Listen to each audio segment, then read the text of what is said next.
देश में 1960-70 का समय एक चमत्कारी दशक के रूप में सामने आया। इस दशक में कृषि क्षेत्र की तरक्की के लिए व्यापक स्तर पर अनेक कार्यक्रम बनाए गए। वर्ष 1960 से 65 के दौरान देश में खाद्यान्न उत्पादन निम्न स्तर पर चल रहा था। इस समय जो विदेशी गेहूं भारत में मंगाया गया वह बहुत ही निम्न गुणवत्ता वाला था।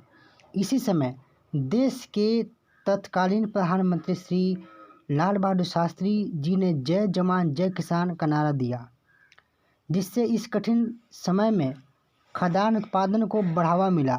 उसी समय मेक्सिको से गेहूं की अधिक उपज देने वाली बोनी प्रजाति देश में अनुसंधान हेतु आ चुकी थी। गेहूं की इस बोनी किस्मों का भारतीय कृषि अनुसंधान संस्थान नई दिल्ली के अनुसंधान फार्म पर परीक्षण व आकलन भी किया गया। इसी के साथ भारत में खाद्य सुरक्षा व खाद्यान्न आत्मनिर्भरता के आसार नजर आने लगे।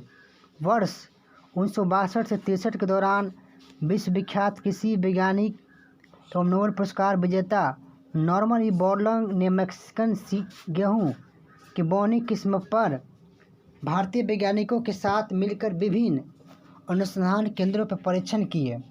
भारतीय वैज्ञानिकों के अथक प्रयास से गेहूं की अधिक उपज देने वाली कल्याण सोना और सोनालिका नामक किस्म विकसित की, जो देश के कई प्रांतों में काफ़ी प्रचलित रही। इस प्रकार देसी गेहूं की अपेक्षा उसी लागत पर 2 गुनी उपज प्राप्त हुई। अतः यह निर्णय लिया गया कि अतिशीघ्र किसानों को इस बोनी किस्म का बीज उपलब्ध कराया जाए। इसके बहुत अच्छे परिणाम प्राप्त हुए।